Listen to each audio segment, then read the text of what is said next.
Oi, gente. No vídeo de hoje eu queria conversar com vocês sobre um texto que eu sei que viralizou aí na internet. Eu primeiro tive contato através de um vídeo, que acho que era meio que um TikTok, uma coisa assim. Aí eu fui procurar a autoria para poder falar direitinho, mas não encontrei. Então tá no Google falando que é um texto sem autoria reconhecida. Provavelmente muitos de vocês já viram, né? Já leram esse texto, mas para quem não sabe do que eu tô falando, e até para situar vocês, eu vou lê-lo aqui e aí eu vou comentar. É um texto seguinte, ó. Imagine por um momento que você tivesse nascido no ano de 1900.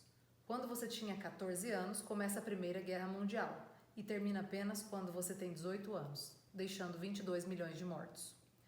Um pouco depois, aparece uma pandemia mundial, a gripe espanhola, matando 50 milhões de pessoas. E você está vivo agora com 20 anos. Aos seus 29 anos, você sobrevive à crise econômica mundial que começou com a quebra da Bolsa de Nova York, que causou inflação, desemprego e fome. Quando você faz 33 anos, o nazismo chega ao poder. Quando você está com 39, começa a Segunda Guerra Mundial e termina quando você já tem 45 anos, com 60 milhões de mortos. No Holocausto, morrem 6 milhões de judeus.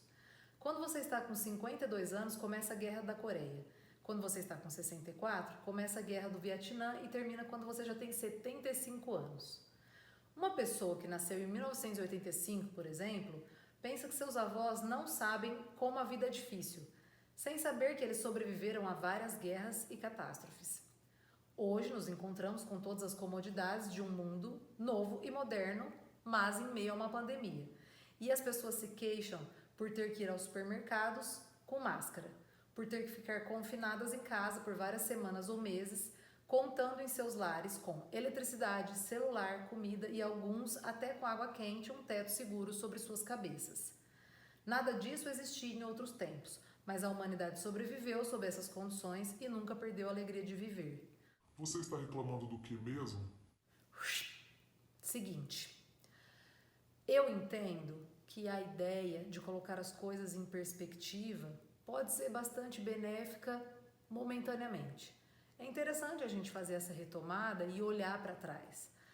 Mas o problema disso é que a gente não pode deixar de considerar o sofrimento real, concreto e subjetivo de cada um. Inclusive, eu estava assistindo recentemente uma aula da Marilena Franco e ela fala sobre esse conceito de crise, esse conceito de que a crise é a percepção de um evento ou uma situação que extrapola a capacidade da pessoa de lidar com essa situação, de recorrer a mecanismos de enfrentamento. E eu quero chamar a atenção para a palavra percepção. Percepção subjetiva daquele indivíduo e não de quem está olhando de fora. Então não tem dessa da gente pegar uma coisa que é concreta, né, que é real, que faz parte da história, várias catástrofes aí e várias situações de crise e falar assim, ó, a sua crise de agora é bobeira.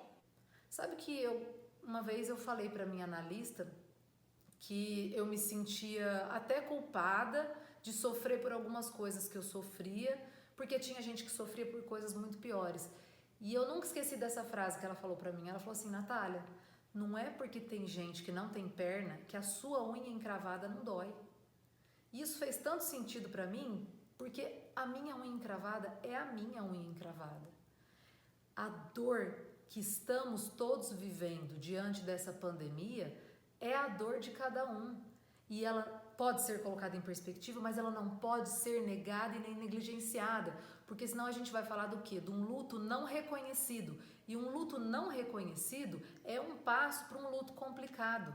Então a gente precisa sim reconhecer a intensidade das nossas dores, a nossa experiência subjetiva com aquilo que a gente está vivendo, justamente para que a gente possa ressignificar e tocar a vida para frente. É isso por hoje. Obrigada, gente.